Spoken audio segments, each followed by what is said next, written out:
dream. My poor little children will one day live in a nation where they will not be judged by the color of their skin, but by the content of their character. With my face turned to the sun,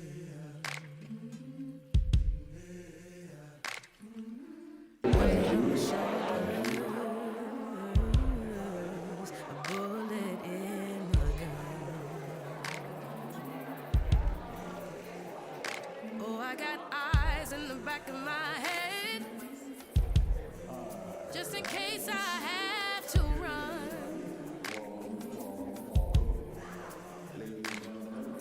I do what I can when I can, while I can for my people, while the clouds roll back in the sun. Thank you very much. It's beautiful. You can tell they did their homework. They included the citation. If not, ask questions. Ladies and gentlemen, put your hands together for an amazing video one more time. Thank you.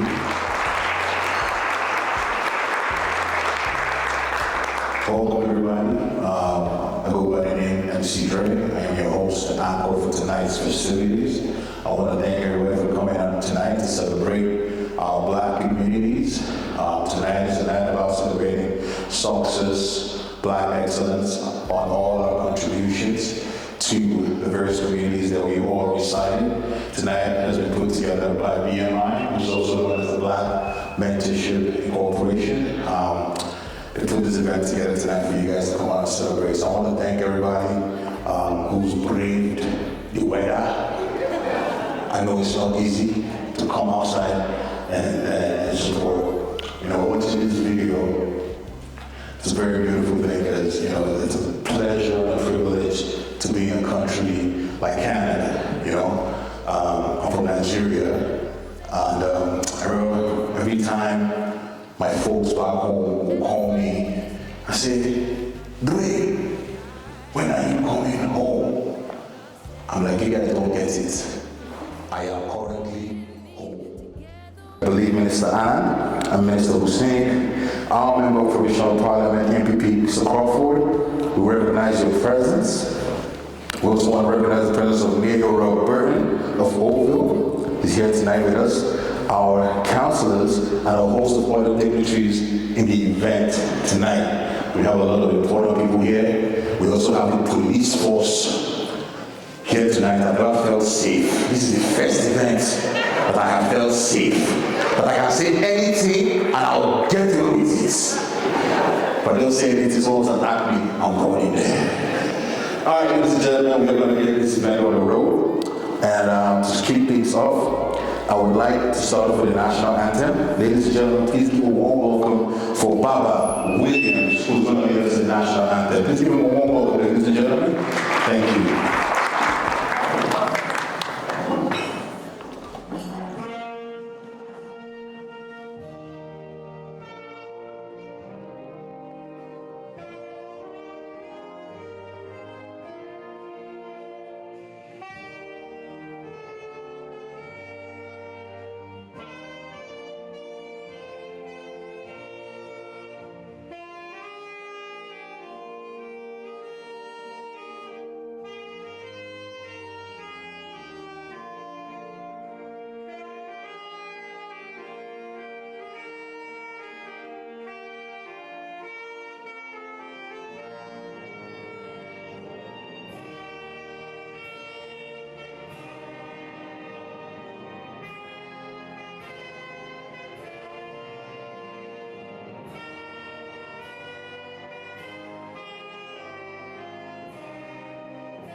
Thank you very much. You may be seated. All right, ladies and gentlemen, coming up next to give us our land acknowledgement, can we please put our hands together for Board of Director Member of BMI, Habiba Abounian.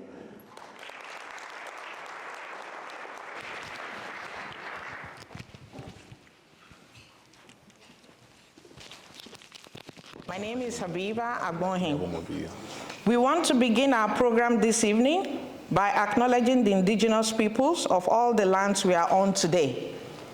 We would like to take a moment to acknowledge the importance of the lands which we each call home. We do this to reaffirm our commitment and responsibility in improving relationships between nations and to improving our own understanding of local indigenous peoples and their cultures. Your Black Mentorship Inc.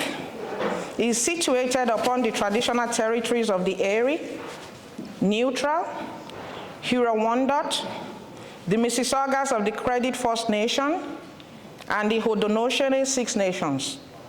Halton, as we know it today, is rich in the history and modern traditions of many First Nations and the Métis. From the lands of the Anishinaabe to the Ottawandarung, the Haudenosaunee, and the Métis. These lands surrounding the Great Lakes are steeped in indigenous history. As we gather today on these treaty lands, we are in solidarity with our indigenous brothers and sisters to honor and respect the four directions: lands, water, plants, animals, and ancestors that walked before us, and all of the wonderful elements of creation that exist. Land acknowledgement is only one small part of supporting indigenous communities. We hope our land acknowledgement statement will inspire others to stand with us in solidarity as we reflect and try to move forward in a spirit of reconciliation and collaboration. Thank you so much. Anybody flew in to the country for this event, but let me be respectful. Is anybody flying in for this event tonight? Just want to cover all bases, you know? Okay, that's good. All right. Does anybody come from outside of Ontario for this event? Outside of Ontario?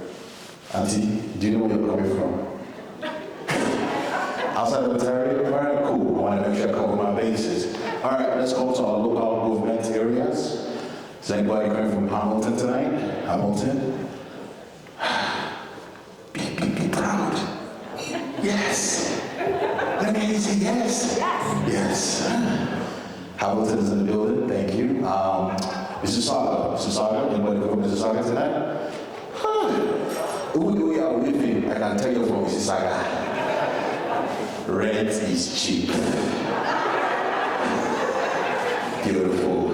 Anybody come from Brampton tonight? Brampton? Only you, Auntie. Welcome. Appreciate you for coming. Let me go to East Scarborough. Okay. What event though? It's from Scarborough. Thank you for coming. What are the cities that I'm missing? Toronto. Anybody from Toronto tonight?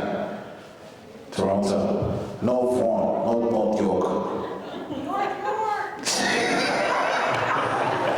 Beautiful. Anybody from Oakville? Oakville in the building. It's beautiful, it's beautiful, it's beautiful. All right. Ladies and gentlemen, are we ready for the next performance? Are you ready, sir? All right, ladies and gentlemen, coming up with the first performance. It's a beautiful, you guys are going to enjoy this. Please give a warm welcome to Baba Williams with the Go-Go Drum Beats. Thank you very much. Thank you. I will ask us to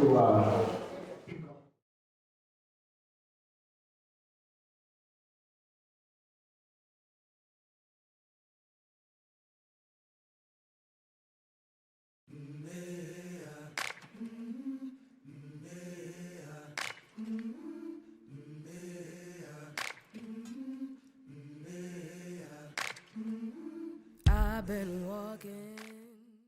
drum is called the bass and it's played in the middle of your drum. So I want you guys to raise up your hands. Everyone, hands up. You play for me in the middle after this, the count of 2. 1, 2. 1, 2. Bass 1, 2. And 1, 2. And 1, 2. 1, 2. Bass 1, 2. And 1, 2. And 1, 2. And 1, 2. And 1, 2. And 1, 2. And 1, 2. And a rumble.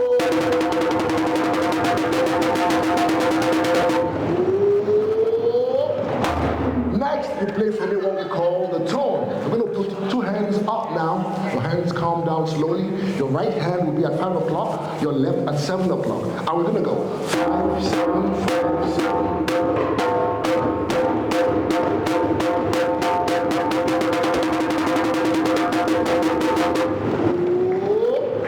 7. So we have the 2 sounds we need to play the djembe drum. And we're going to try our hands at a very, very simple rhythm. And it goes like this. Bass, bass, bass, bass, tone.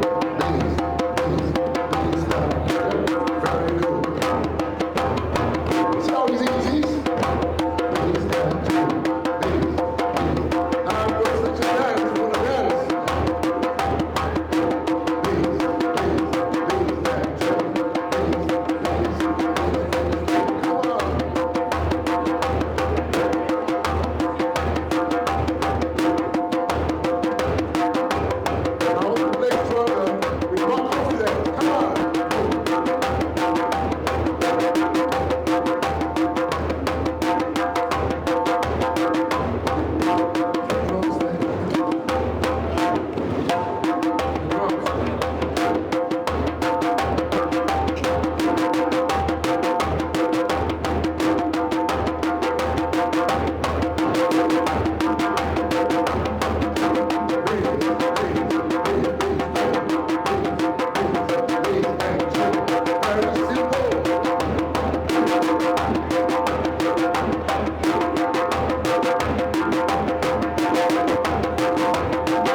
We had the drums, which was used as a means of communication. Actually, non-verbal communication. We call it the talking drum. This evening, I'm going to teach us the talking drum simulation to show us how to listen and play back what we hear. So whatever I play on my drum, I want you to repeat. Let's try.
to make up our own rhythm. Just in case you have your own drums and don't know how to play a drum, I'll teach you a very simple way to play rhythm. We call this phrasing from the word phrase.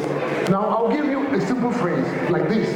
I love peanut butter, I love jam. It's a phrase. Now I'm going to break up the phrase into syllables and make it into a rhythm. So I'm going to go, I love peanut butter, I love jam.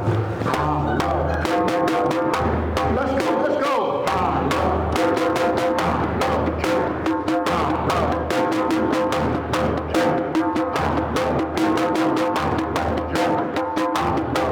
butter, see how easy it is to play the drum? Chicken nuggets, I love fries.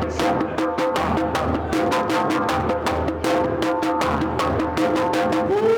love fries. I love chicken, I love fries. I love chicken, I love fries. I love chicken, I love fries. I love chicken,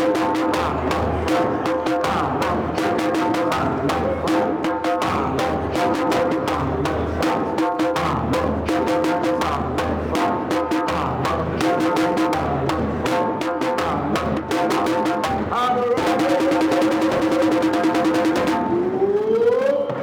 Thank you. Can you please bring the drums to the front, please, when you're done? Please bring the drums here to the front, where you're from. Thank you. All drums to the front of the stage. Thank you. Thank you.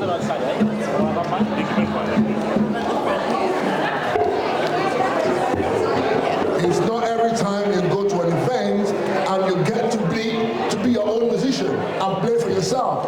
So this itself is kind of interesting. You come, you play for yourself, and entertain yourself. That's beautiful. Thank you very much.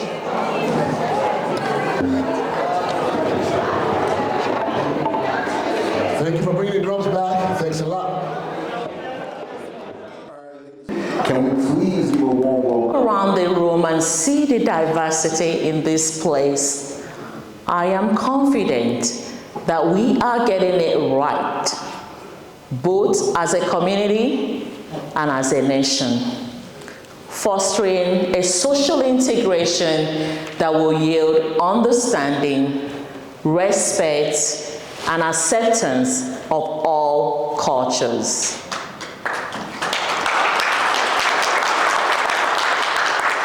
I was on the phone recently with a close friend of mine who is not Black. She asked me what she believed I should know about my history. She started by apologizing for not knowing much about Black history. To her surprise, I didn't know the answer to her question. At first, I was ashamed that I don't know much about my history, about my ancestors that came before me, and those that sacrificed so much to make it possible for me, Evangeline CHIMA, to have the life that I have. From the time I grew up in my bad country, and now in this land, Canada, that I call home.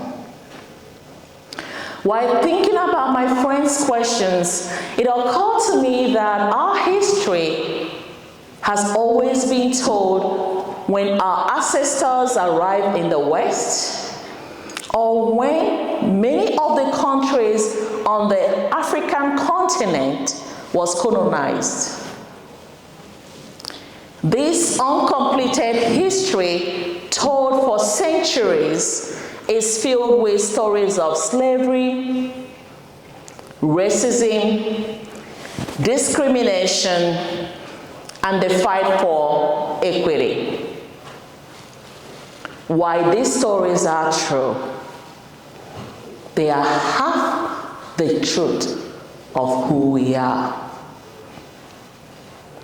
However, it is the worst version of who we are as a community. Both past and present, describing black men and women with no ability and capacity to be equal and at the same level as other races of humanity. It is the story our children are taught when they are developing in the critical stages of their lives. And we wonder why racism is not gone. Without teaching our children who the black race is before colonizing and slavery, we raise them having what Chimamanda Ngozi Adichie calls the single story, the one perspective. We miss critical aspects that accurately describe the people, the black people. We fail to see the pattern of behavior of those people that is visible even in present day.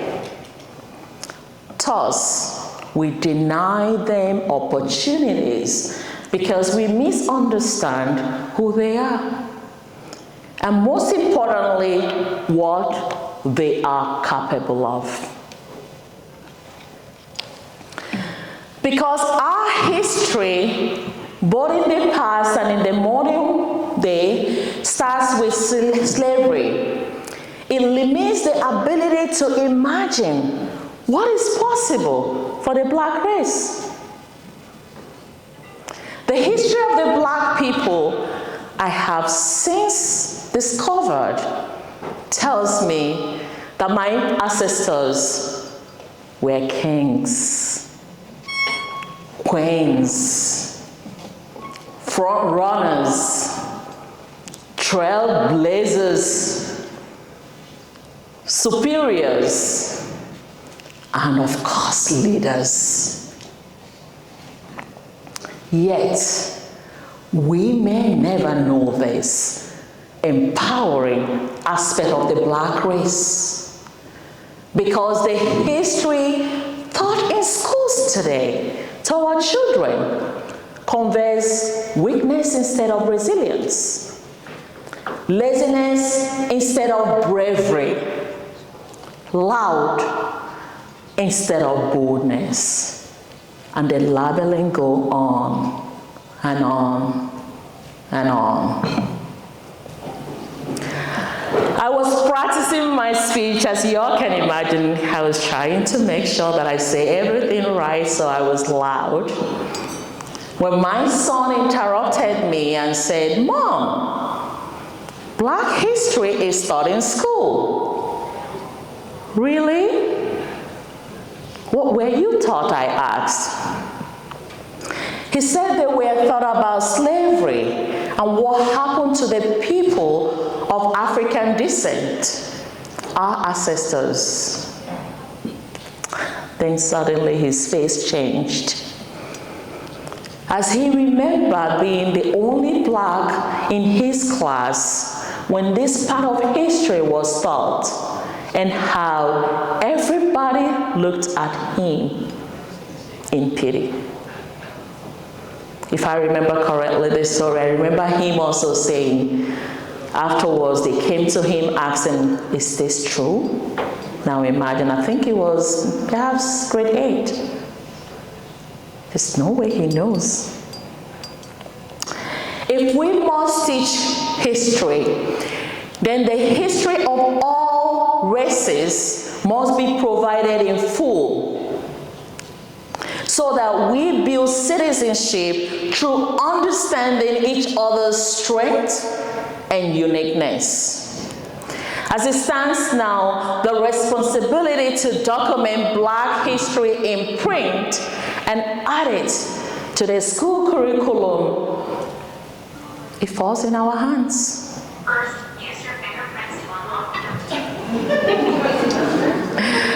I stand here today knowing we must all act now to save our future and enact the change that we all want to see.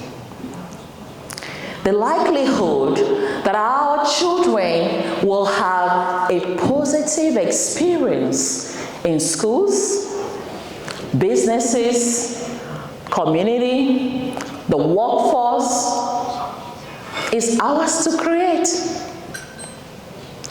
So I'm appealing to everyone in this room here today, Black, a person of color, indigenous, white, to create that change. This must become true for all of us. That is just and right. Speak up when you enter a room and see only those who look like you. Speak up when you enter a room and see only you. Basically, people that just look like you. Speak up when you enter a room and see that you are the only one. Speak up when you see that the literature taught in schools to our children, our future generation, addresses only the history of one group, or race, or people. Speak up so that our history, all of our histories, are shared in the form that empowers and elevates. My brothers and sisters, by the way, everybody here in this room is my brothers and sisters. No matter your color, no matter your race, no matter your gender, may this be the day that you choose to act. Like the Honorable John Lewis said, get in good trouble, necessary trouble. Thank you.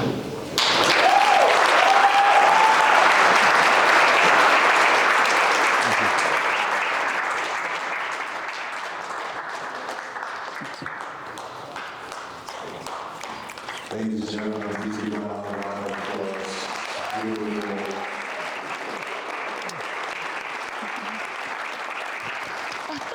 Beautiful speech. She said when you walk into a room and you see only you, speak up. Ladies and gentlemen, I'm the only MC in the room tonight, and I have not paid my rent. So is anybody that is willing to give? I am willing to accept. Ladies and gentlemen, the way she spoke, she needs to run for election. I will bring my whole community to vote.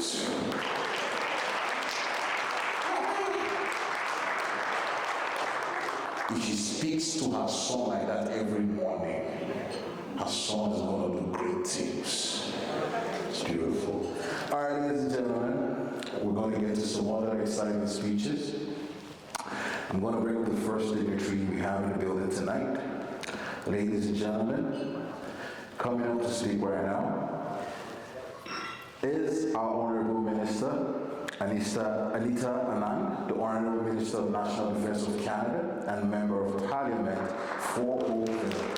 Ladies and gentlemen, please give her a resounding round of applause. I love chicken nuggets, I love fries. Never gonna forget that.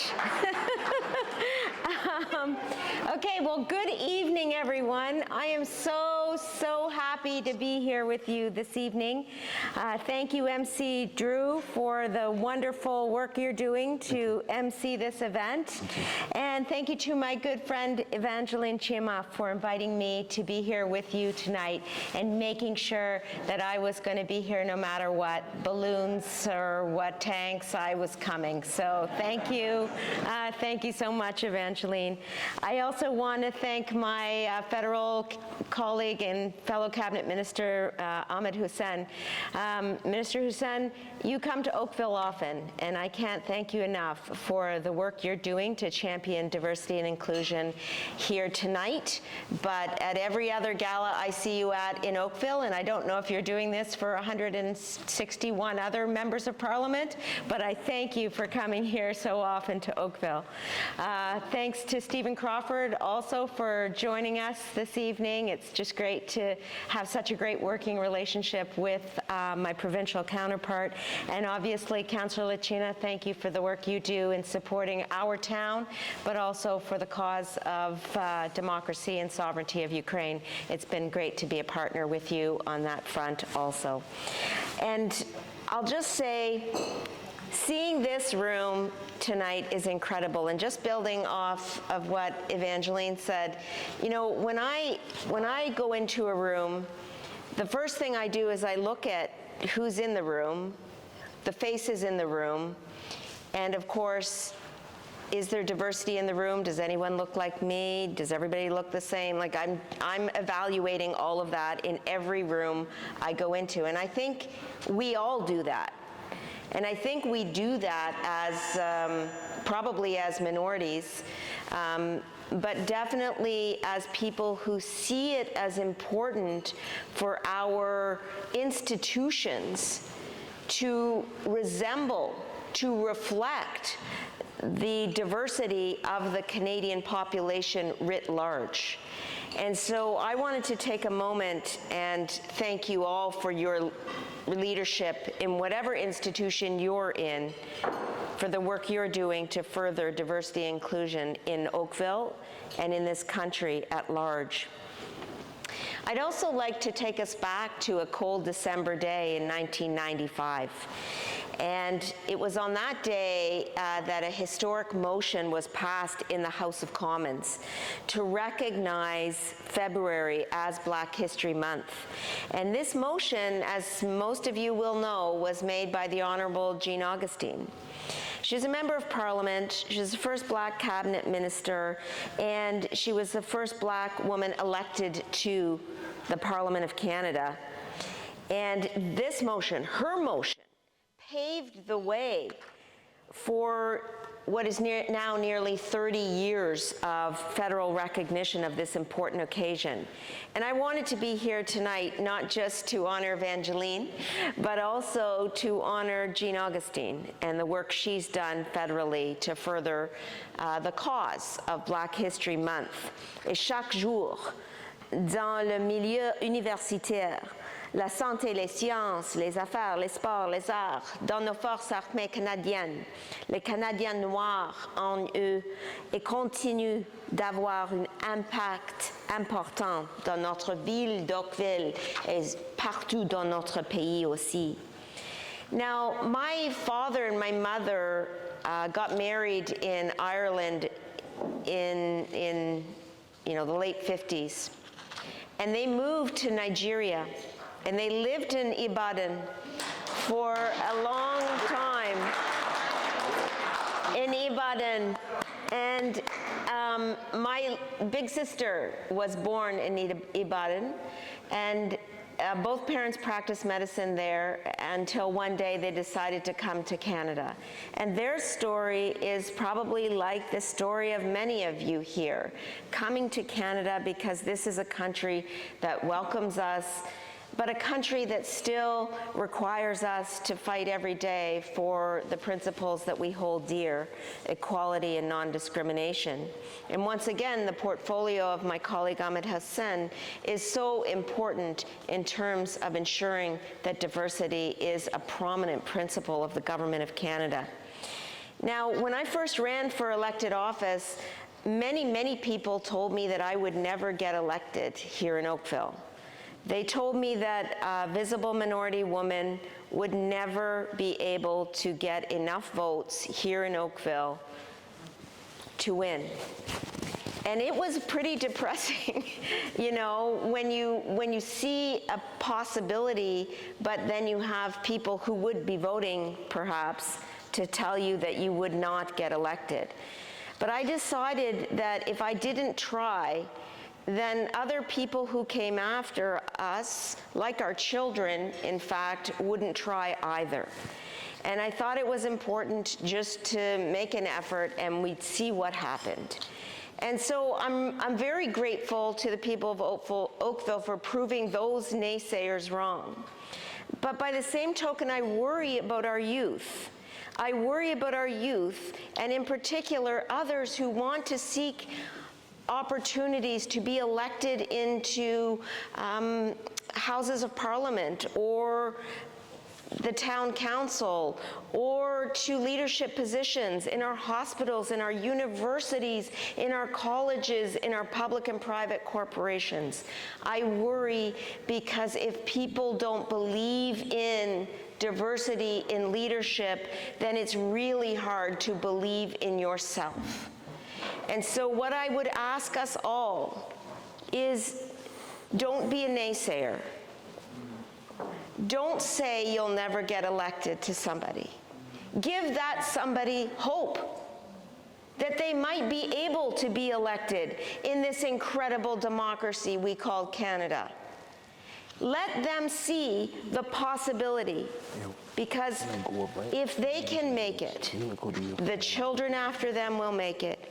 And one day, when we walk into a room, we will see people who look like us. We will see diversity, and we will know that what we fought for, the inclusion and the principle of non-discrimination, will have taken hold across this country.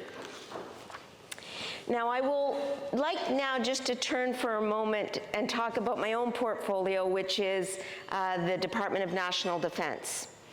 And I wanted to make a very important point, and that is that Black Canadians have played a tremendous role in the Canadian Armed Forces.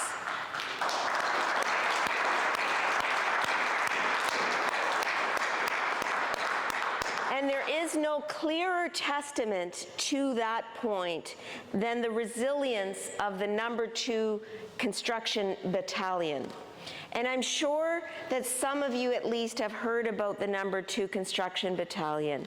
But just in case, I wanted to make sure that we remember that during the First World War, hundreds of Black Canadians were eager to fight for Canada, but they were turned away.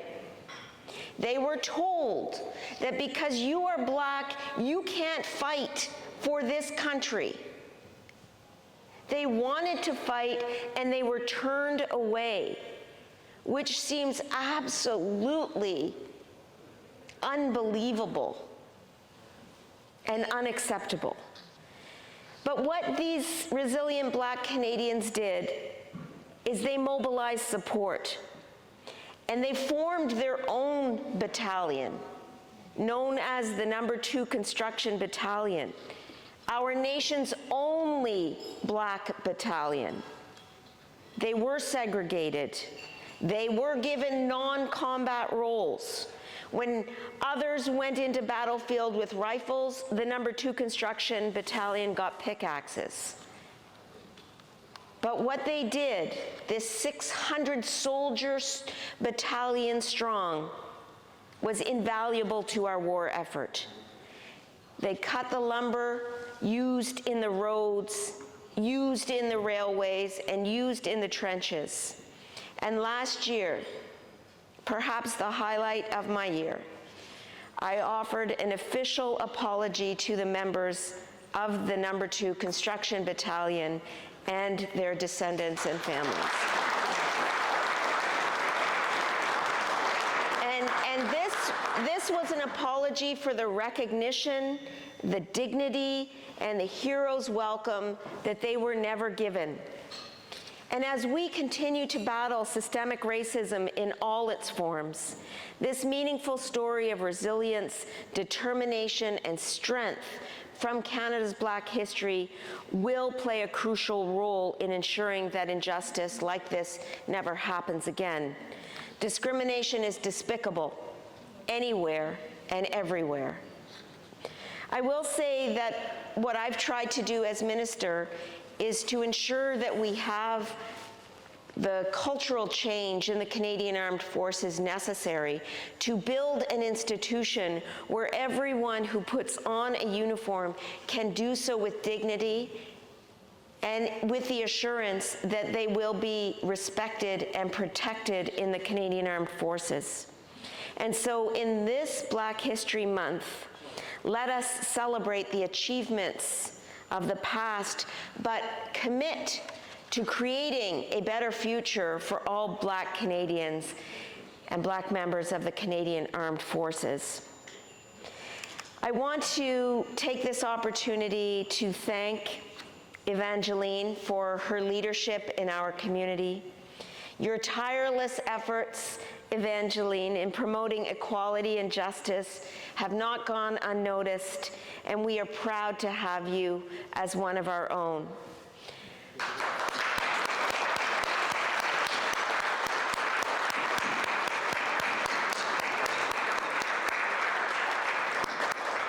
I'd like to thank also the Canadian Caribbean Association of Halton for continuing to share your culture with our community.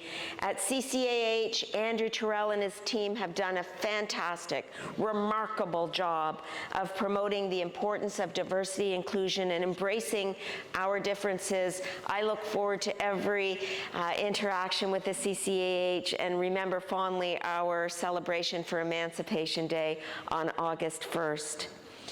And just to close, I'd like to go back to the question of our aspiring leaders.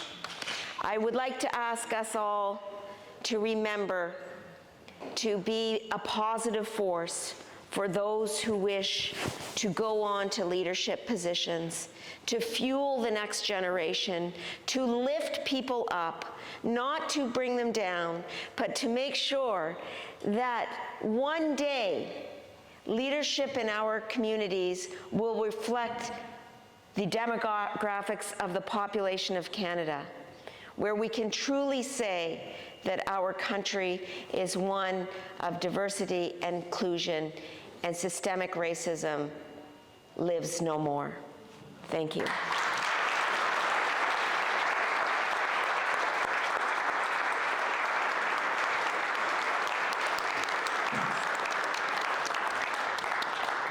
Thank you very much. Bring it down. Thank you. Ladies and gentlemen, just put your hands together for her one more time.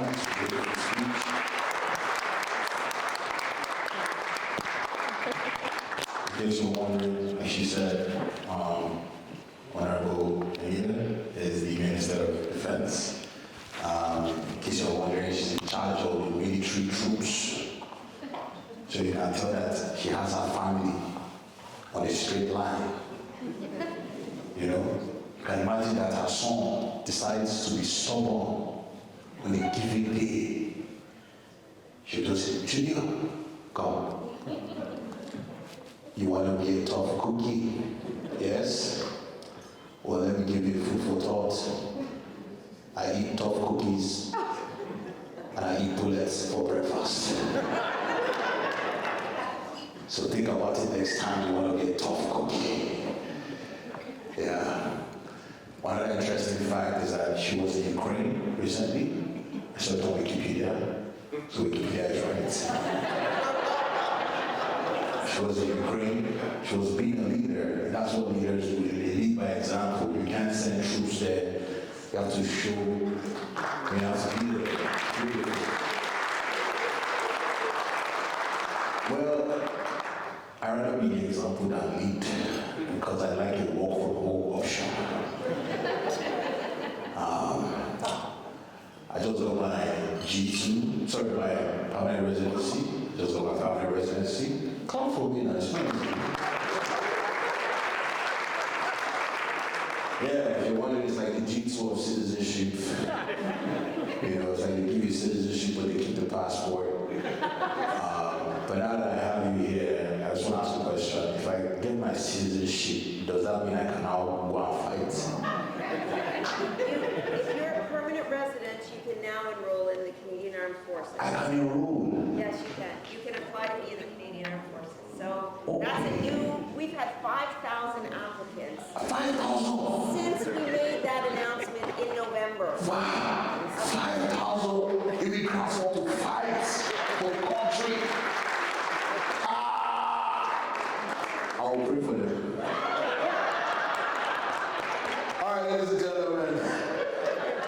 keep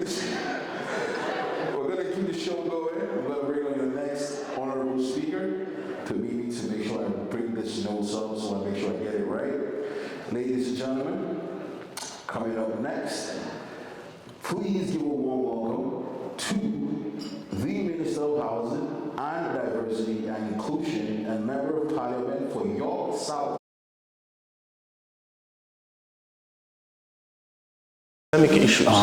And you may ask me, why is the government investing in Black Canadian charities and nonprofits?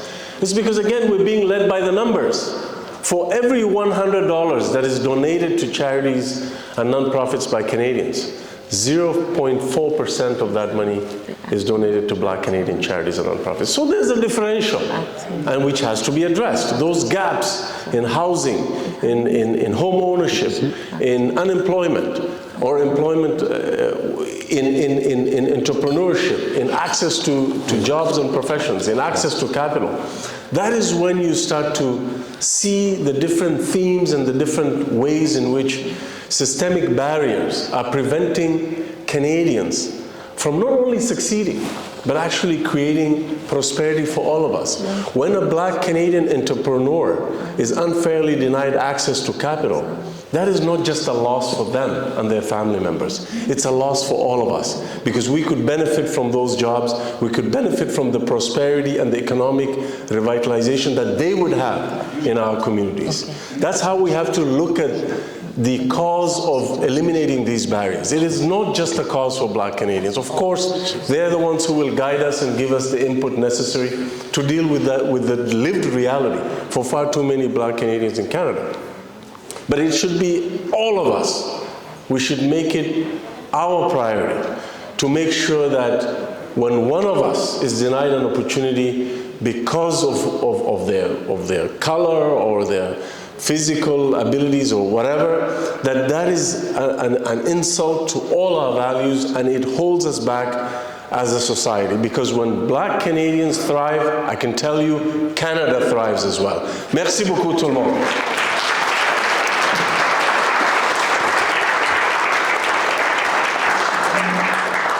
Thank you very much, Minister. Just put your hands together for him again, ladies and gentlemen. It's beautiful. It's a speech that came from the heart, no notes. I tell you, we've been doing this for a very long time. You know what to say, when to say, and how to say it. It's beautiful. Many of you are wondering,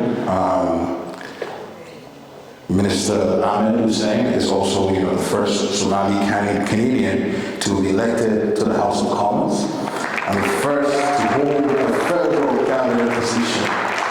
It's beautiful, sir. I'm also the first comedian in my family. We don't have different responsibilities. Mine is a lot less. All right, ladies and gentlemen, I just want to quickly point that there's some donation sheets in front of you on your table. If you would like to make a donation, please make sure you're using those forms. BMI is also selling t-shirts and water bottles. So do look for a vendor if you'd like to support. I think we all should try. That's beautiful. I think just find one of the vendors. Or I think you'll at that table looking for a water bottle or a t-shirt, but the donation forms are in front of you if you'd like to donate. All right, ladies and gentlemen, I will bring on the next speaker. All right, ladies and gentlemen, your next speaker for tonight. Okay, ladies and gentlemen, please allow me to welcome a member of Provincial Parliament of Ontario, representing Oakville, and the chair of the Standing Committee on Finance and Economic Affairs. Ladies and gentlemen, please give a warm welcome to Honorable Minister Stephen Crawford.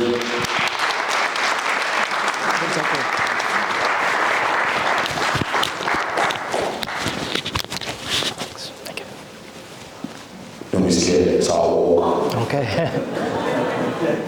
Oh, the mic, we got two mics. Thank you.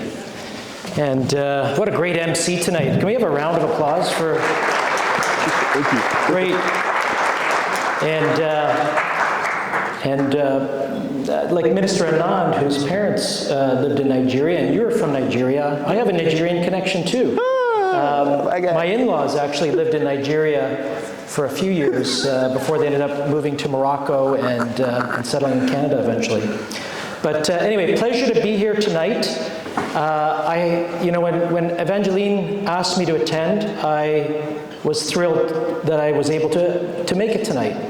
It's an honor to be here. It's an honor to be with my federal colleagues, my municipal colleague Natalia Lashina, and the community at large. And when we come to some of these events, I always try to meet people and just see how we can connect. And tonight, Evangeline, I just learned that you have 4 boys and a twins. So we can exchange notes because I have 2 sets of twin girls as well. So we'll exchange notes later in the evening. But I did want to offer greetings and bring best wishes from the Premier of Ontario and the Government of Ontario. And I wanted to just touch a little bit on Oakville's history and some of the great history that needs to be told more, and then touch a little bit about what the Government of Ontario and how we are helping organizations like Black Mentorship, and then I'll pass it on from there. So throughout our history in Ontario, Black Ontarians have helped tremendously this great province, and I know Minister Anand touched quite a bit on the No. 2 Construction Battalion, which played a very pivotal role in the Canadian Forces, and it's an untold story that I think we need to share. February is also a time to acknowledge that racism still exists in society, and we must recommit to the ongoing work to ensure all Ontarians, including the province's Black community, have the same opportunities to succeed and thrive.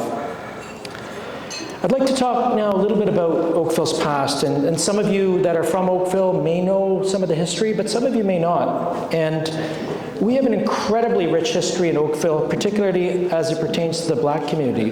In fact, Oakville served as a major gateway to Canada for American Blacks who were fleeing slavery during the American Civil War. And they crossed the Canadian border by means of the Underground Railroad, a network of people, secret routes, and safe houses. And between 1850 and 1860, approximately 400 Black people settled in Oakville. At that time, that was 20% of the town's population. And due to the efforts of some of the local community, many Black people were able to establish their first homes in Oakville. And throughout the 19th century, the Black community helped shape this forested area into being a bustling port town. And let's not forget the story of a local hero, James Wesley Hill, an escaped slave who crossed the border in a packing box in the late 1840s and settled on a farm near Oakville, and went on to help an estimated 800 African Americans settle in Oakville. He earned himself the respected title of conductor by those he aided, and a hefty price was put on his head by the enemies. And a house he built still stands in Oakville. So it's not just this kind of history that makes me proud to be from Oakville and represent Oakville, especially during Black History Month, but it's how this history is honored and preserved by important local institutions here, such as the town of Oakville, the Oakville Museum, the Canadian Caribbean Association. And the Canadian Caribbean Association of Halton has enriched our community as well, not just during Black History Month, but all year since 1977, with educational events to help us better understand each other and bring our community closer. And we're so grateful for their contributions to making our province and our town a better place to live. And just moving on, I did want to touch on a few initiatives our government has taken before I pass the floor to my municipal colleague. The Government of Ontario is investing in programs that combat the harmful effects of racism and hate, empower Black youth with skills to find good-paying jobs. And I'd like to encourage everyone that is interested and bring awareness to the Black Youth Action Plan. And this is an Ontario government initiative that works towards eliminating race-based disparities by increasing opportunities for Black children and youth across the province. And it's important to highlight and support Black development and achievements, not during this Black History Month, but 365 days a year. The Black Youth Action Plan supports over 10,000 Black children, youth, and their families, as well as those who are in education. Our government is also investing in targeted supports for Black students across all classrooms by enhancing Black history education so more students are exposed to the Black success stories.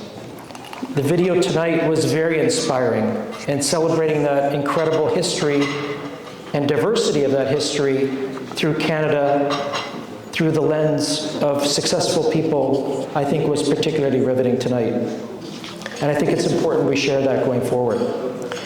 Our government is also working with ministry partners and collaborating with local organizations to fund community-led initiatives that address racism and hate. So through the Anti-Racism, Anti-Hate Grant, the Ministry of Citizenship and Multiculturalism is supporting community-led projects that raise awareness of the harmful effects of racism and hate.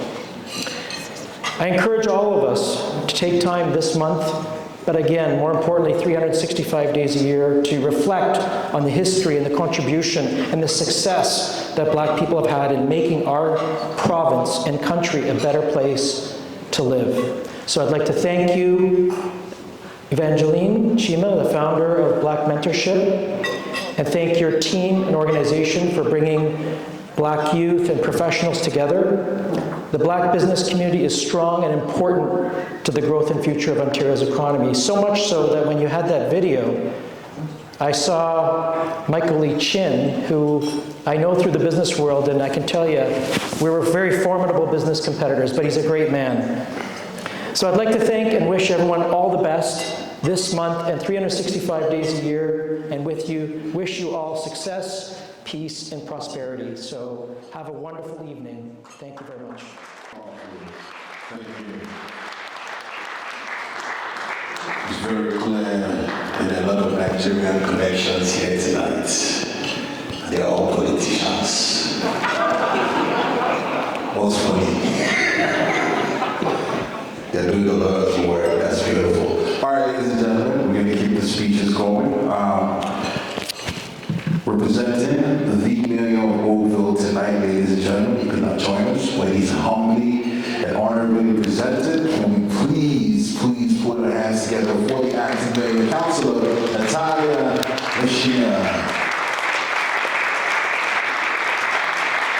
Good evening, everyone. I'm Natalia Lishina. I am the town councillor for the Northeast Oakville, Ward 6. And I know some of you are from that area. I met you today, and that was very exciting to know. I'm honored to join you tonight and bring greetings on behalf of Mayor Burton and my council colleagues.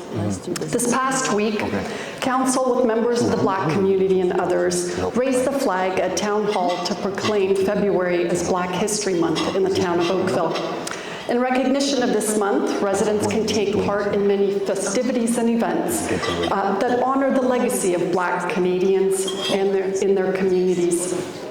Tonight, at the BMI Black Excellence Gala, we celebrate mentors and mentees.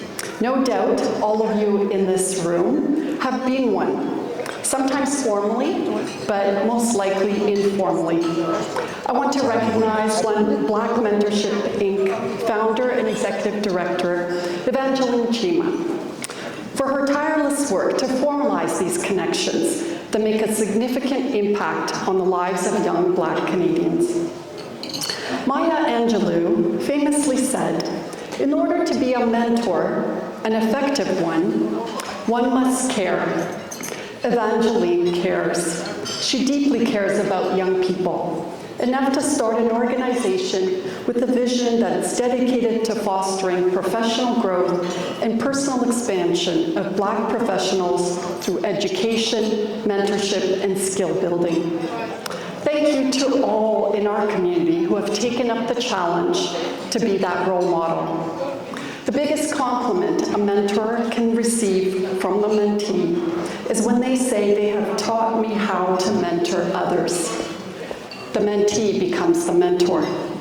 This pay-it-forward thinking helps the next generation to succeed and thrive. And our town is so much better for it. Thank you very much.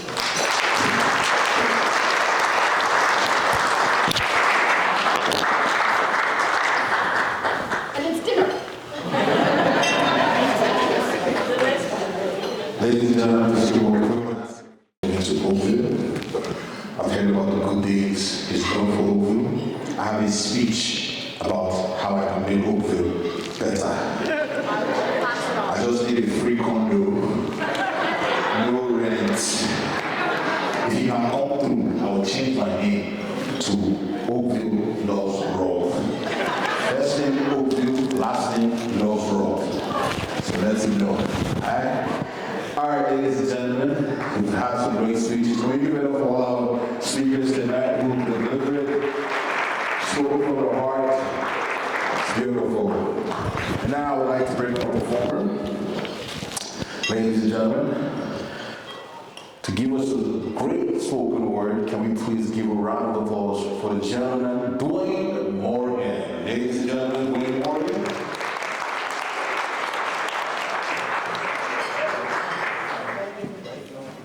All right, good evening. About black people and welfare. But the truth to that story really comes down to who's telling the story and why. Because I've lived on a continent built on free and cheap labor, seen colonial empires built off of the sweat equity of people now labeled as lazy. How does this even make sense? When the world's greatest welfare recipients live behind a guarded fence and they're all white, still sucking money from the Commonwealth who have nothing in common with their wealth, ask Canada how much we pay every year for them to have high tea and crumpets. Maybe it's high time they stand on their own 2 feet. Maybe that would have made it easier for them to welcome Megan into their midst. A black woman who gave up her job on Suits to follow suit, only to find out she was not suited for the welfare life. Sorry, Harry, you're gonna have to get a real job and cut the cord. Count on a black woman to stir the pot. They're probably actually used to that because black goes with everything, and we have been accessories for generations, wet nurses, butlers, maids. Imagine pulling up a seat at a table that your kind usually only cleans and serves. Imagine the things seen and heard. Imagine the ways people start to watch their actions and words, and the minute you advocate for yourself, you get called out for being out of turn. This is what happens when we are welcomed into environments where we are tolerated but unwanted, forced to mix like water with oil, forgetting that we are a people who have never needed crowns to remind us that we are royal. Thank you.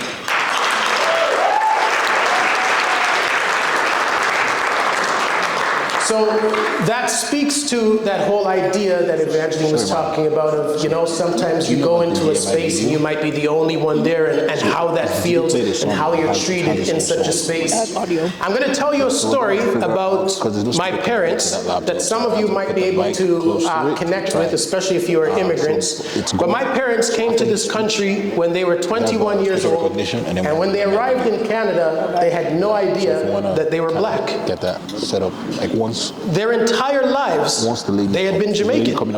Their entire lives, they were just them. It wasn't until they arrived in Canada that they were given a new identity called black. And they had no idea what this was. And they had no idea what it meant. And throughout their lives, they experienced, oh, this is what it means to be black. These are the things that happen to black people. These are the opportunities that you can have or are denied to you simply because of this identity. So I want to pay homage to those who have come before, who have suffered various indignities so that I can have the life that I have today.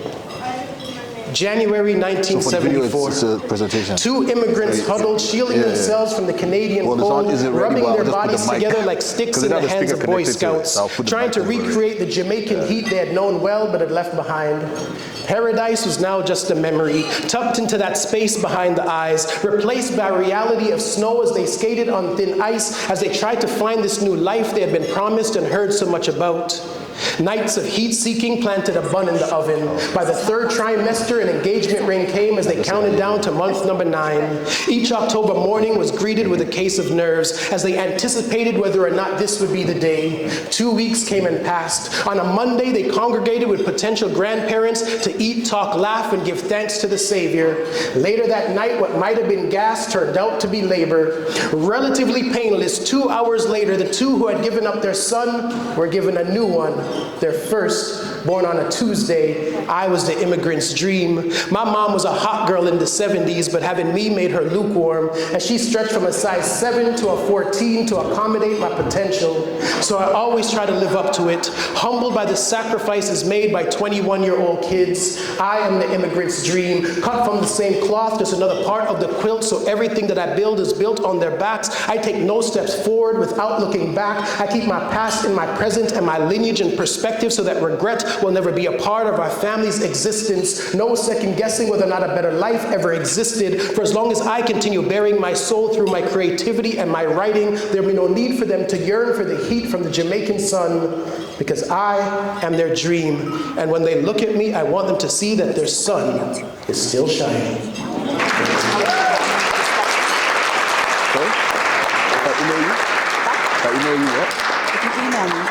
So it's a very interesting thing, because these two immigrants who had this new identity of being black then gave birth to 2 children, my sister and I, and had to figure out, how do I raise black children to not experience many of the things that we had to experience. There are people that I meet, and hearing that Evangeline has 4 boys who are very concerned about having boys, especially black boys, and what happens and is happening with black boys in our community. It was 4 a.m. when she woke me, and I can still remember the cold sweat on the back of my neck like it was yesterday. 15 years have now passed, and I can still remember the pregnancy test in my hand and how it felt like my heart and my world had stopped simultaneously. And nobody knows this. But at every doctor's visit, as he would perform routine ultrasounds, I would look from the ground to the screen, hoping, praying to God that none of the squiggly lines that I was seeing would confirm this little being as a boy. Sure. And I don't feel good about it.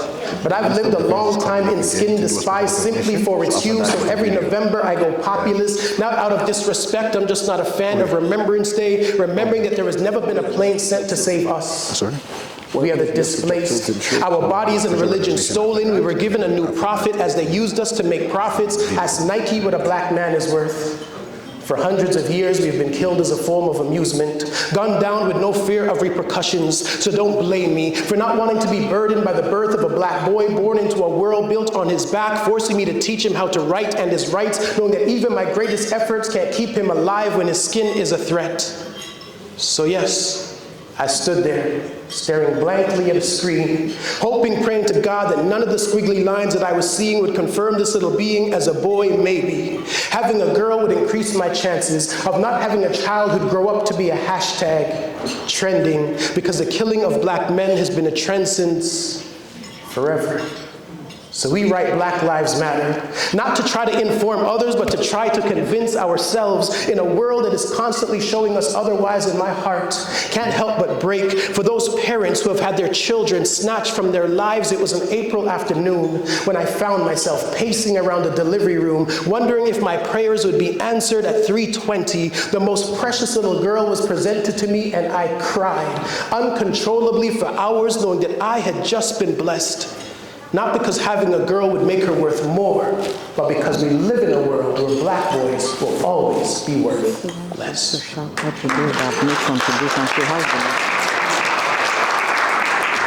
I'm going to share these last 2 poems with you. This next one was taken from a study done in the 1970s.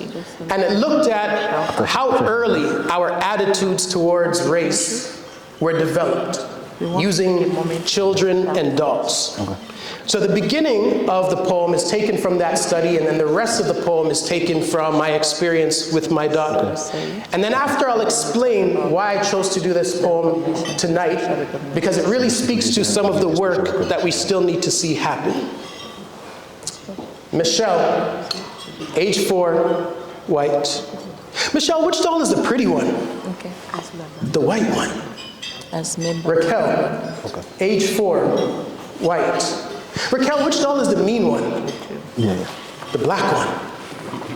Natasha, age 4, black. Natasha, which doll is the nice one? The white one. Keisha, age 4, black. Keisha, which doll is the ugly one? The black one. Keisha, which doll looks like you? the black one. By the age of 4, the seed of racism, self-hatred, and inferiority is already subconsciously planted in the brain.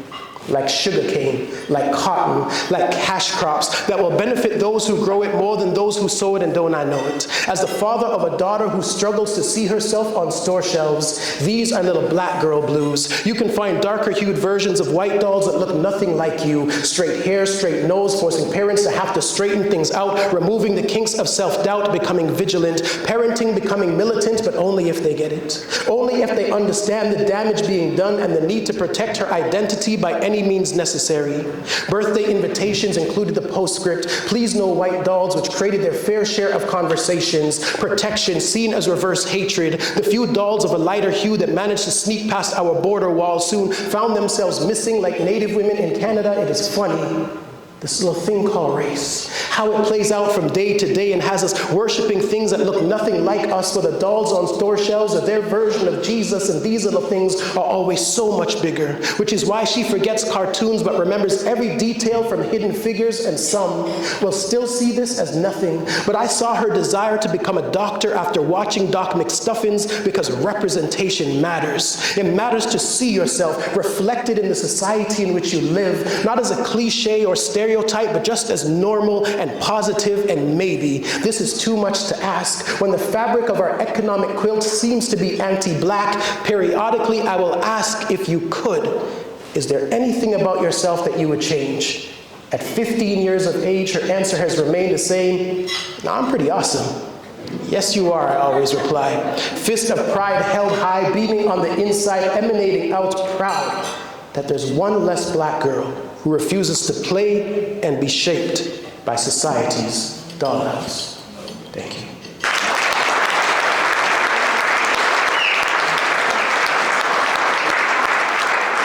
So before I do this last poem, I said I was going to tell you why I chose to do that poem.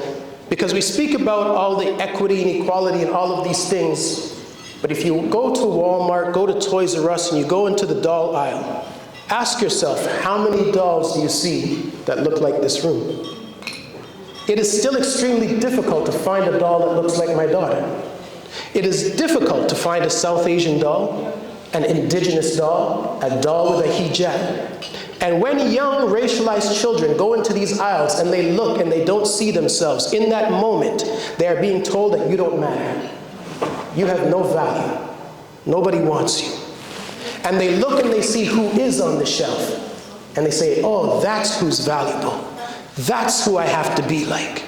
And it is a very dangerous thing that happens because a negative seed is planted within us and we have no idea that it's even there.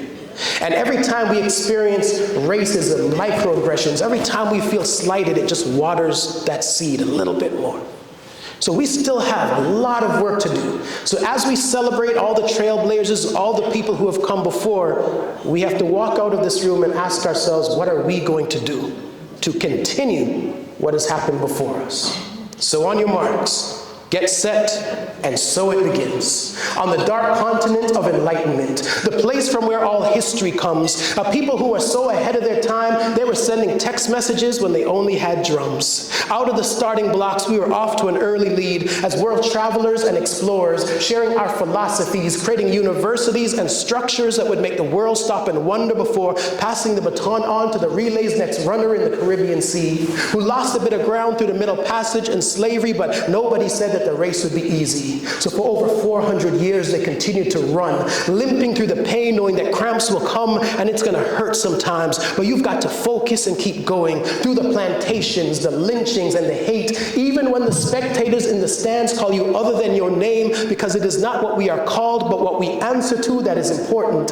Victory is an uphill climb, and we've got to continue to rise like Lazarus, knowing that even the slightest of steps can mean so much. Sister Rosa Parks sat down to stand up, so I can't give up as I try to make sense of this baton that has been placed in my hand while I struggle just to be accepted as a man in this world that seems more concerned with whether or not I'm endowed down south, and I'm all about being endowed in the places where it counts, in my family and my community. because knowledge of self is like a garden.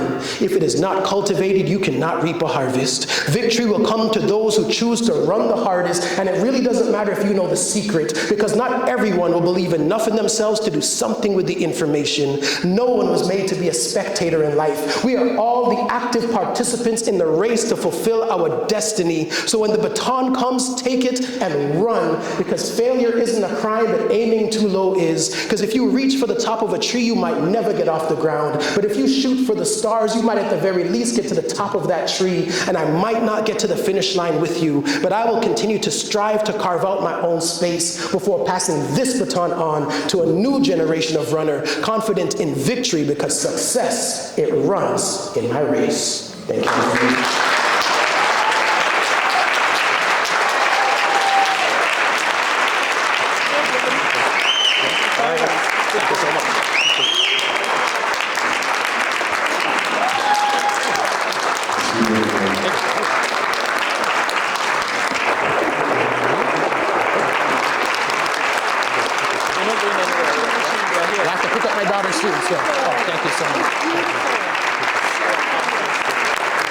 Ladies and gentlemen, is also an award-winning poet. His works have been published all over. So definitely check him out. Just Google it and get all that beautiful information. Thank you for that, Mr. William Morgan. Imagine he was your teacher and you got a C. I wanted him to explain. Say, Mr. Dwayne, why did I have a C?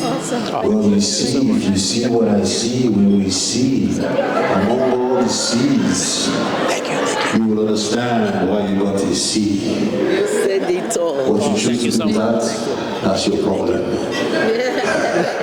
All right, ladies and gentlemen, before we move on to the next item, I want to quickly recognize a few of one of our supporters tonight. I want to give a big shout out to Tower for their support of our creative entrepreneurs capturing the memories of tonight's event.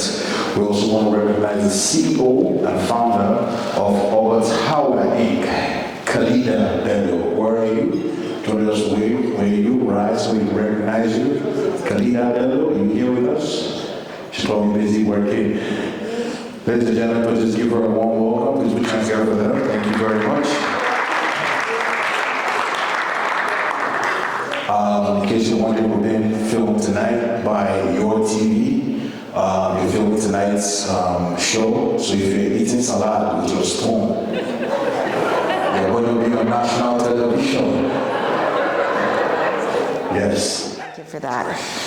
As the Member of Parliament for Oakville, I'd like to take a moment and recognize formally Evangeline CHIMA.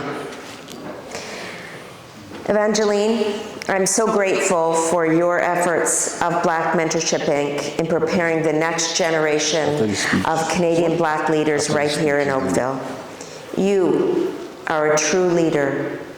You are a pillar of strength in our community.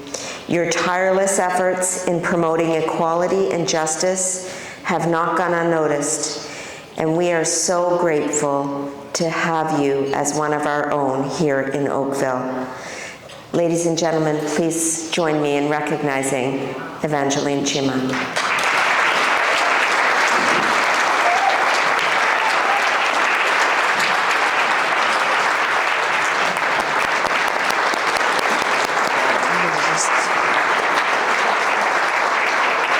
Certificate.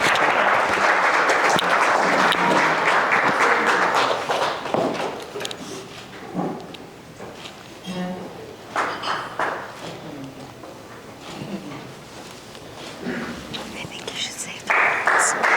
Thank you very much. Thank you very much.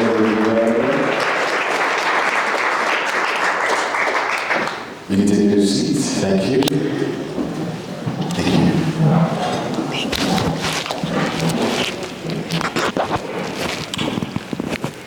Ladies and gentlemen, one more time for Mrs. Evangeline CHIMA, now a member of Parliament as well. Thank you very much for that special recognition.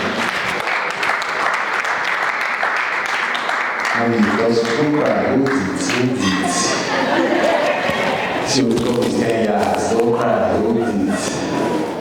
You know, the beautiful thing about Mrs. Evangeline is in December she called me and she booked me for the event. And she didn't call me too much, just once in a while. Just don't forget the date.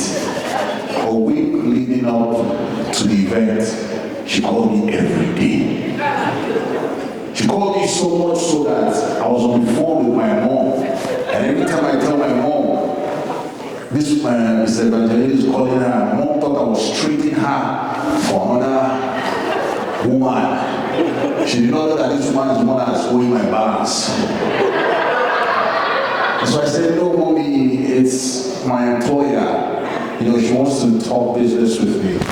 And she'll be like, well, I'm not asking. You know that I'm your forever employer. I said, that's fair, mommy. But even when I spoke with her, she didn't really call to talk to me about the event. She just called to check in and make sure that I was doing well, that I was okay, that I needed everything I needed for this event, because it was a very important event. And I say that to say, she does everything with love. Tonight, she's doing this event with love. She's putting everything together with love. And she's proud to get to come out here and celebrate, all because she wants to see our communities win. She wants to see Black people survive, Black people do great things. And that's what we're going to be doing tonight. So please give her a warm welcome. And again, those donation sheets, please take the time to make a donation if you can. I believe we have the Interact machine now working, so if you're looking at tapping, because I know you dignitaries, you guys don't carry cash. Everything tap, tap, tap, tap, tap, tap. All right, ladies and gentlemen, we're going to get this dinner shortly. We have a quick video that we're going to put up for you. It's a position of the BMI tonight, so we're going to play that video. So please, I want to direct your attention to the projector one more time. We're going to play that video. Thank you.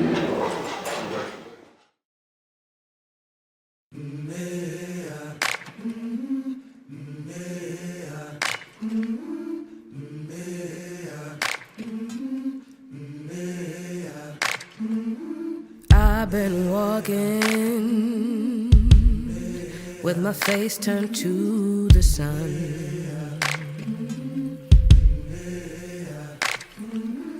Weight on my shoulders, a bullet in my gun. Oh, I got eyes in the back of my head, just in case I have to run. I do what I can when I can, while I can for my people. While the clouds roll back and the stars fill the night, that's when I'm...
ladies and gentlemen, we've got more entertainment coming up right now. So ladies and gentlemen, brace yourselves.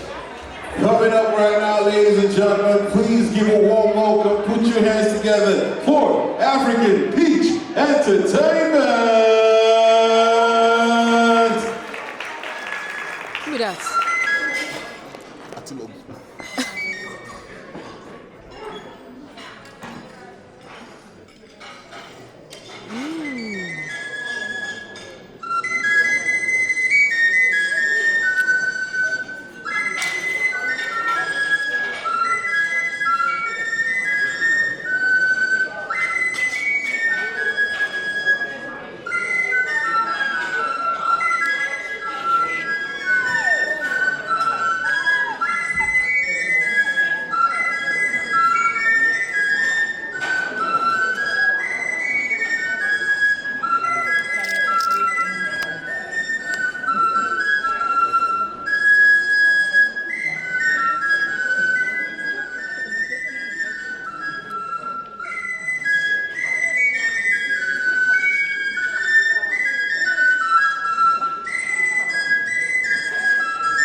Okay. We'll just go the three of us. So who's going to introduce you? You're going to take over? Okay, that's fine. If you introduce me, I'll take over. Yeah. How does the mic situation work? It's only one mic. No, that's going to be fun. Is that it? Yeah. Handheld, I just get handed over? Yeah, just handheld, yeah. Okay. How long is your... How long is it? As long as you tell me, because I know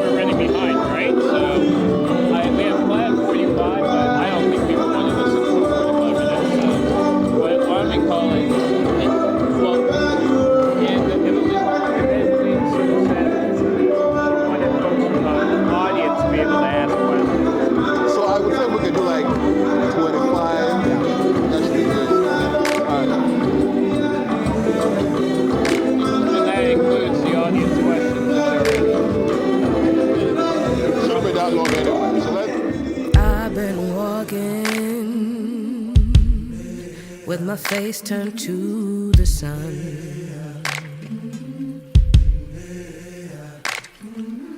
Weight on my shoulders, a bullet in my gun. Oh, I got eyes in the back of my head, just in case I have to run. I do what I can when I can, while I can for my people. While the clouds roll back and the stars fill the night, that's when I'm gonna stand up, take my people with me. Together we are going to a brand new home, far across the river. Can you hear freedom calling, calling me to answer? Gonna keep on keeping on. I can feel it in my bones.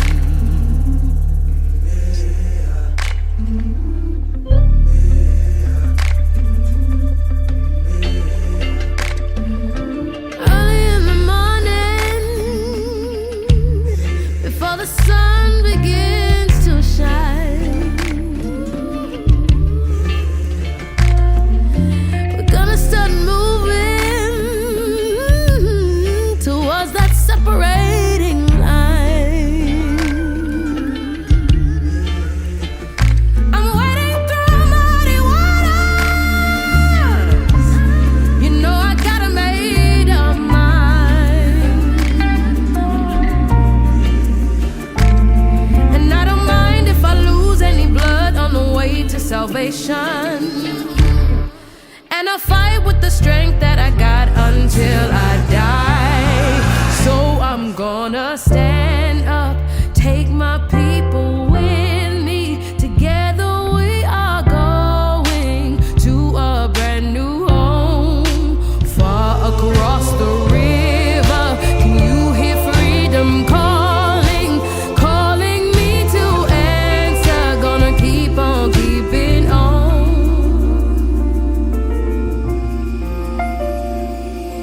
And I know what's around the bend might be hard to face 'cause I'm alone, and I just might fail, but Lord knows I'll try. Just as fill up the sky. Stand up, take my people with me. Together we are going to a brand new home, far across the river. Can you hear freedom calling, calling me to answer? Gonna keep on keeping on. I'm gonna stand up, take my people with me. Together we are going to a brand new home, far across the river. Do you hear freedom calling, calling me to answer? Gonna keep on keeping on. I'm gonna stand up, take my people with me. Together we are going to a brand new home, far across the river. I hear freedom calling, calling me to answer. Gonna keep on keeping on. I can feel it in my bones.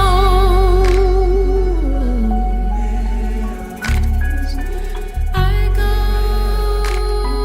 to prepare a place for you. I go to prepare a place for you. I go to prepare a place for you. I go to prepare a place for you.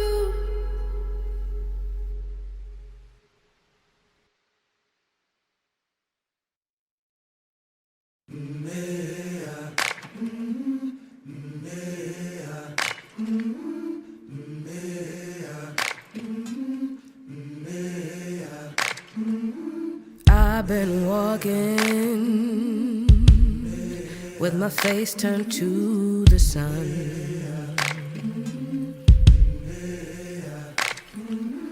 Weight on my shoulders, a bullet in my gun. Oh, I got eyes in the back of my head, just in case I have to run. I do what I can when I can, while I can for my people. While the clouds roll back and the stars fill the night, that's when I'm gonna stand up, take my people with me. Together we are going to a brand new home, far across the river.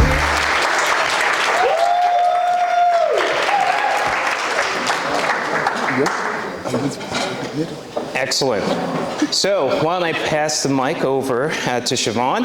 Quick introductions. Who are you? What you've done, why you're here, why you're excited to be here. Just a little bit about you. Okay. Thanks, Colin. Hi, everyone. I'm Siobhan Calderbank. I'm the Managing Director of Talent at AIMCO. AIMCO, I know many of you might not be familiar with it. It is the Alberta Investment Management Corporation. And what they do is they're a global organization and they are investment managers for Albertans. Over there, I am the head of talent, which focuses on talent management, succession planning, performance management, learning, emerging leaders, as well as talent acquisition.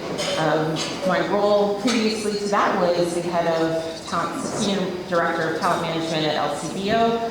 I've had various roles from learning development to change management.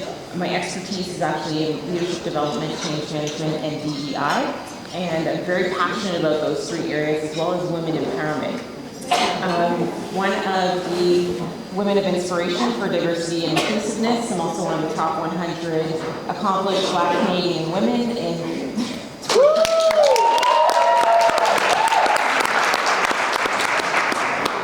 and recently have been recognized as one of the visionary leaders for 2023. So I'm pretty excited. Let's go! That's amazing. So I'm really excited to be here because, you know, it is Black History Month, and it's not just 1 month. It's not 28 days. It really is Black excellence, 365 days. And I'm really, really excited to be here with all my fellow brothers and sisters celebrating this amazing month and beyond. And I want to hand it over to my co-panelists. Can we give a round of applause to her? That was amazing, truly.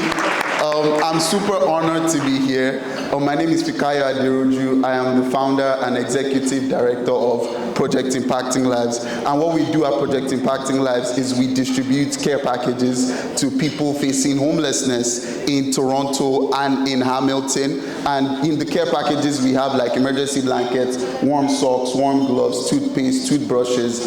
And in May of 2022, we did 150 of these care packages. And in December, in just 7 months, we did 1,500 of these care packages. And shout out to Chichi. She's one of our directors that helps us to distribute that. So big shout out to her. I am also one of the youngest executive ever at the Canadian Association of Urban Financial Professionals. And I serve as the head of housing for Toronto Youth Cabinet. And there we just make different policies and speak with the government on different ways to reduce youth homelessness in Toronto. So yeah, that's a little bit about myself. Phenomenal. And Siobhan, you said AIMCO and you gave some background, but just help folks get a sense of the scale of AIMCO. How many assets do you actually manage? I don't manage any of the assets except for maybe on the human resources side, but the company itself makes over $170 billion a year, so it's a lot, and it's all for the Albertans. So hopefully that gives you a sense of the scope of the work, and we've got 32 clients. So I'll just repeat that for those that missed that. That was 170 billion. Wow. So, some impact. So, one of the biggest challenges, I'd say, being in the corporate world, being in the nonprofit world, trying to make impact, is making impact as somebody that isn't seen in the spaces that we're often in. And so can you talk about a season of adversity in your life, how you've managed to overcome that, what inspired you, what got you through that season of adversity? You know what, I'm going to try standing over here so I don't have to continue to take all the mic from you. So, okay. Thanks, Colin. So for me, being a Black female, being in the corporate environment, you're constantly faced with challenges, barriers, particularly microaggressions. And one of the best ways of describing how that feels was actually, I'm going to steal this from Paul Hamilton, who's one of my closest friends, who said it is like getting a mosquito bite. Every time somebody says something to you, a slight, some form of an insult or injury, it feels like a mosquito bite. So the first time, it's annoying. The second time, it's still annoying. But after the third or fourth, fifth, sixth, 100th time, then it really starts to swell. And it starts to really getting into who you are. And so for me, when I heard as a young Black female, your hair is too big. So then you feel this need that you have to shrink yourself and to become something that people will be able to feel comfortable around, so the hair becomes more straight, so that you don't get comments or people aren't looking at you or feeling a bit misaligned to who you are. I was told, you don't look old enough to be able to talk to people on an educated level about risk management, as I was talking about project management. Meanwhile, I'm holding multiple degrees and certifications and designations, and I'm more certified than anyone else in the room, but I don't look like Then you're faced with people saying, you don't have enough gray hair. Well, let me tell you something. I'm not interested in having any gray hair for myself right now. I'm a big baby, so I'm going to diet every 4 weeks. Have a standing appointment with a hairdresser. So I'm going to show up who I am, but that doesn't take away from the work that I do. And so when you're faced with this multiple times, it really starts to stay. The one that gets me the most is when I'm told, hey, where are you from? As soon as I walk into a room and I'm supposed to be the keynote speaker. And he didn't ask that to anyone else, just me. And so I get a little cheeky and I usually respond by saying something like, oh, well, I'm from ACO. Oh, what I meant to say was, what's your background? My background's in leadership development and in DEI. What's yours? And then they come back and they're trying to really ask. No, I mean, like, where did you grow up? I grew up original. Right? So now we're done with this conversation because I know what they're really trying to ask. It's just to make me feel that I'm not part of the group. And again, that's like another mosquito bite. So for me, it was a constant sense of feeling like, they're trying to steal my power here. And I'm not going to let them do that. So I have a choice to make. I can choose to be put down and stay down, or I can choose to rise up and show up. And that's what I choose to do. So I went back to school.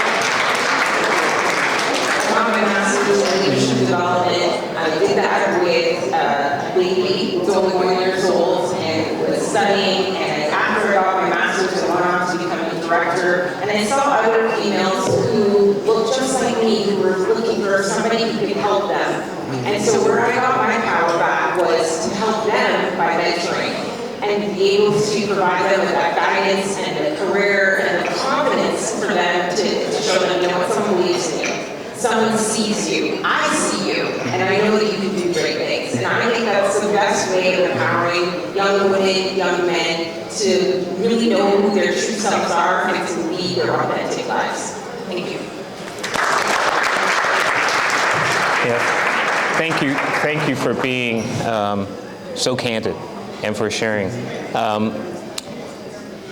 You've mentioned, Fikayo, poverty and homelessness. So I'd love for you to answer the same question, but I'd love for you also to share some of your thoughts about the situation that we're living through today in our society. And we see elevated levels of homelessness and of folks that are really struggling. And we have seen throughout this pandemic that our community has been disproportionately impacted negatively in almost every respect. Health outcomes, social justice, economic outcomes. So I'd love for you to just share some of your thoughts about that, and also, an experience that you've worked through where you have overcome adversity.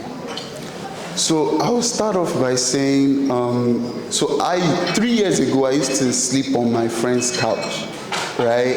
And I was telling you over there that I was trying to book a meeting with you, because at that time, how I got out of that situation is because I got an internship with TD Bank, right?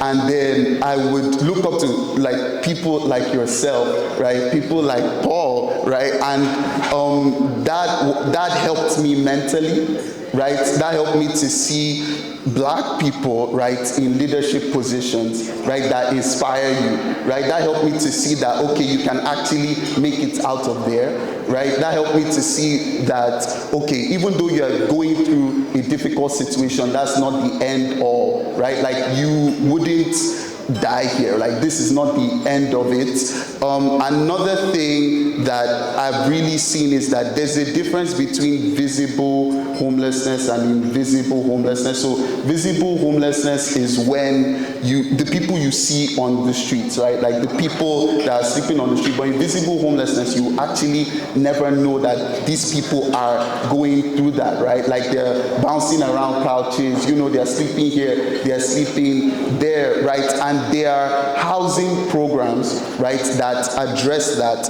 But one thing that is being addressed are also the government policies, right? So there needs to be more funding in terms of the policies, right? There needs to be more funding in terms of the housing sector, right?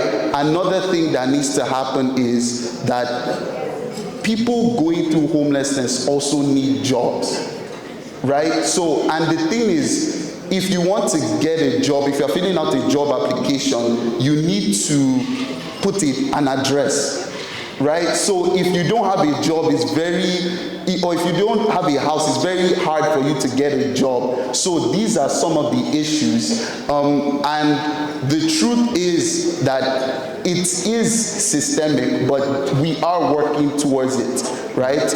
And I spoke to you about some of the ways we are working towards it. But another way is also, I want to ask every single person here, when was the last, when you saw someone on the streets, how did they look? Right? The last person you saw on the street, what shoes did they wear? What outfits did they have on? What clothes did they have on? Right? I want to tell every single person here that we are part of the solution. Right, by getting someone a cup of coffee, right, by getting someone warm socks from Dollarama. We shouldn't just wait for the government, we shouldn't just wait for not-for-profit organizations, right, because if we only wait for them, nothing really gets done. Right, and we all know that it takes a while for these solutions to be made. So what we have to do is we have to become the solutions ourselves. Right, so when you see someone out there, even if it's just a smile, right, that is part of the solution. But another thing is getting someone maybe 10, like a McDonald's meal, right, or something that they actually like, and actually letting them know that you care about them, letting them know that you see them. It's not about really solving the issue of housing. It's about spreading love, to be honest, right? It's about showing them that they actually matter to you, you actually care about them. So that's something I want every single one of us to think about. And when you go through things like that, you need to be inspired, because it takes a mental toll on you, right? So that's why I feel like rooms like this are very, very important, because they make people feel empowered and inspired, and they see people like yourself and they're like, wow, like I could be... These days, the future belongs to those who eat and breathe the Canadian dream. This melting pot will mold you into a version of yourself that your motherland will not recognize. It will engrave red and white onto your skin. You will lose your mother tongue if you don't begin to fraternize with it. I know you say you want to be like me when you grow up, but you won't be. The Canadian dream was never meant for me. No, you are the first generation for a reason. You will not have to take the bleeding, the beating, the dreaming of a better life. You will ease into freedom easier than I did. Assimilation will not be eradication for you. Adaption will not be extermination for you. You carry my native tongue in your mouth with this melting pot. This melting pot is trying to give you third-degree burns. They are trying to carve your homeland out of your chest. They are trying to rip my tongue out of you, forcing you to memorize a language that does not know how to express you, how to pronounce you, forcing you to warp your body until you can't even recognize you. When you were a child, I cried many nights knowing you'd eventually face people who knew what different looked like, who knew what different smelled like. My child, there are some borders we can't walk through, some barriers we can't break down with our bare hands. There are fences you can't climb. There are battles you will win only to reach the horizon and see a barren land, one that does not want you, one that does not accept you, one that will ask you to go back home to ruins, my daughter.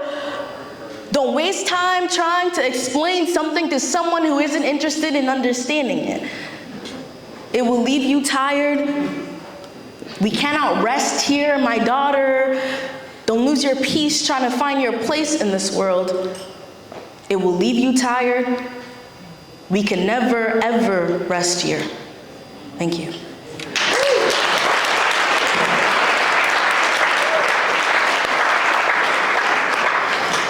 Thank you. The second poem I have to recite for you all today is called The Truth in Its Three Sides.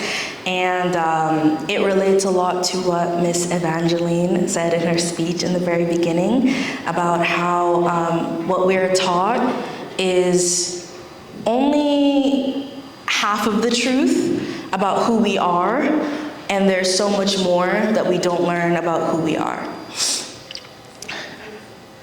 I'm a child from Africa.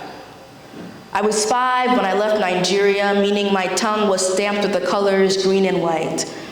My accent acted like a metal door lodged in my throat that only allowed certain words to pass through. The kids at school did not understand me. I dressed funny. My clothes smelled like food that the kids at school didn't even know how to pronounce, let alone eat. I used to be really close to my Africa.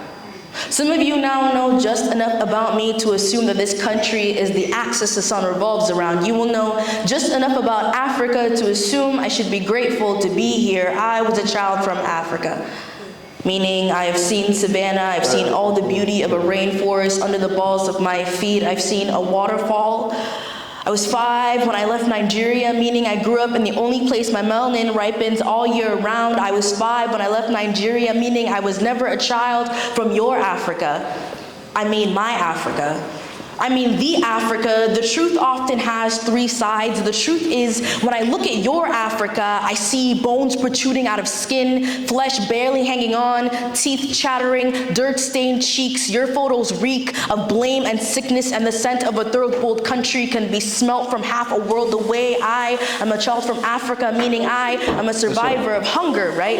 I must have blistered feet, sand-cracked knuckles, knees scraped, dirt stains running through my veins. Yes, I am dirty. How could I not be? Coming from a land where the sky is painted yellow instead of blue, where dirt and soot and disheveled concrete is my only mode of transportation, where $1 can feed a room of people who look like me for a whole week. Truth is, your Africa has taken my Africa away from me. Sometimes I can't tell the difference between a picture of Nigeria and a herd of cattle. Sometimes I see a photo of Nigeria and I am rattled at how my parents could have lived in a country so far behind in development. It had to settle for 3rd place, but then I realized we are seen as uneducated by people who still think Africa is a country, still think I must have crawled on all 4s out of its jungle, still think I went to school on a camel. My parents were dared to be called poor by a country sunken in credit, by a country that uses colored bodies as the mortar for the building blocks to its society, by a country that dismembered indigenous identities at its dinner tables and then asked us why we didn't want to partake in the feast, by a country that stole the land beneath their feet, grabbed it with both hands, wrapped it in barbed wire, and trademarked it with beavers and a red and white flag. This country likes to uproot the land we walk on, use third world bodies to fertilize its soil, and then remind us of all the development it's made. The truth often has three sides, often wraps its arms around our necks, keeps us in its chokehold long enough for us to feel the ground sink beneath our feet. The truth is the whiplash upon impact. It is the blunt force trauma. The truth is your Africa stole my Africa's identity. The truth is I was 5 when I left Nigeria, so your Africa is all I know about my homeland. It is yellow filters, it is dirt, it is hunger from the sharp edge of the world. I am a child from Africa, I think. Thank you.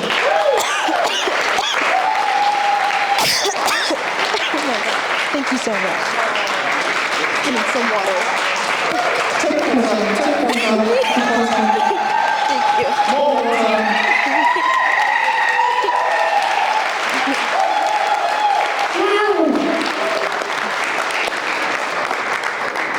For the first time, a good time tonight. Make some noise. All right, we are going to get into some dancing. We're going to dance that food away.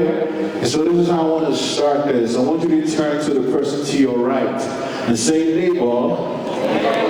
Say, neighbor. Say, neighbor.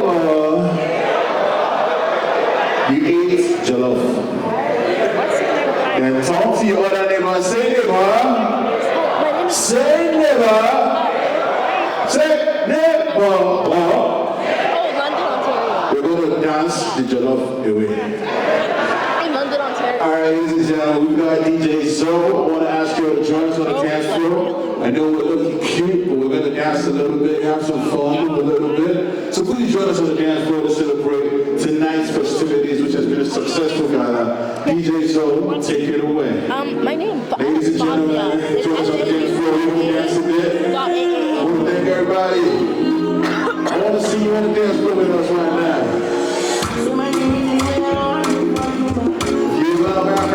To patiently listen to what everyone has to say. I wish you all a blessed day. I would like to thank all the wonderful people who spoke and participate in the recognition of the Black History Month. Sir? It's good to see you. I hope we will all judge ourselves, not on our professional accomplishments, but also on how well we have addressed the society's deepest inequities, on how well we've treated and treating people who have nothing in common with us but humanity. Thank you everyone for making this day and celebration memorable. And once again, let us continue to enjoy the benefit of togetherness, inclusion, equality, joy, and happiness. Thank you all for your powerful speeches. From Evangeline CHIMA, the BMI founder, Honorable Anita Hanand, the Minister of National Defense of Canada, Honorable Hamed Hussein, Minister of Housing and Diversity and Inclusion, MPP Stephen Crawford, Parliamentary Assistant to the Minister of Finance, the Acting Mayor, Natalia Wishina, I'm sorry, I don't know if I pronounced that last name properly. She represented Mayor Bob Button. And of course, the powerful word that we heard from Dwayne Morgan. I'm going to flash your brain back quickly so that we go home with something very, very important that all those speakers, they say. We are all accountable for the key words mentioned here today, and we will hold on to them to propel our positive coexistence in our society. I'm sure you still remember, speak up to be recognized. Don't be a naysayer. Be a positive force for those who want to go into leadership role. Diversity is a fact in Canada, but inclusion is a choice. Focus on economic development in Black Canadian businesses. Support Black achievements, not only in February, but 365 days a year. Paid forward linking helps the community to grow. providing equitable opportunities to all, total acceptance of all, changing things for the future. Lot of many important words. We have collective responsibilities to identify gaps in representation. Equity should be above equality. Everyone deserves equal opportunity. Collective society, collective concern. Equal rights to take opportunities around us, and host of many beautiful words. The most important one that I really like most, representation matters. That's why we are here. We're representing each other. We're representing our involvement in the community. We have to make this community better. So once again, thank you all for making this day and Black History Month, February, memorable day. But please, let's go beyond only 1 month celebration. As all the speakers said, we should always celebrate ourselves on a continuous basis. Thank you very much. We all agree that equality is not equity. Let's make it better by pitching our parts. Thank you, and have a great day. Thank you very much, ladies and gentlemen. I just want to thank everybody for coming out tonight. You guys are going to be so awesome. As you guys go home, make sure you guys are journeying home safe. Don't forget, if you want to get a t-shirt or a water bottle, they're selling those out here. The donation sheets are in front of you. So make sure you know, if your heart is willing, please do give. I want to thank Evangeline and the entire team at BMI, Black Mentorship Inc, for putting this together. Thank you, ladies. Once again, ladies and gentlemen, coming out, get home safe. We're going to party now. Bring your dancing shoes and have a good night. Thank you very much, ladies and gentlemen. See you next time. Let's go, DJ.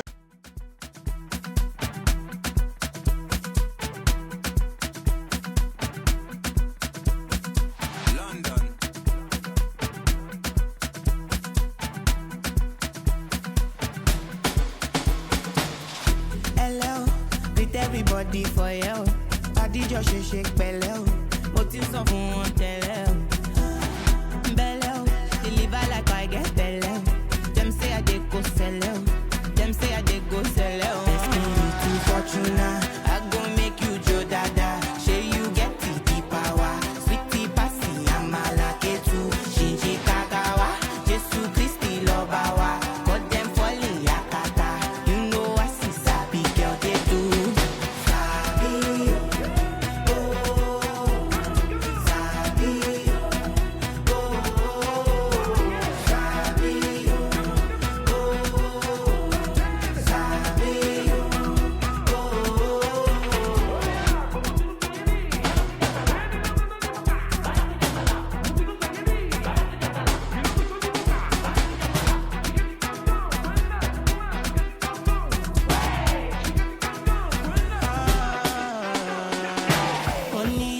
Only reason why them they call me Yolo. While you be fin, I'm still leading, kill anything. I know fitness.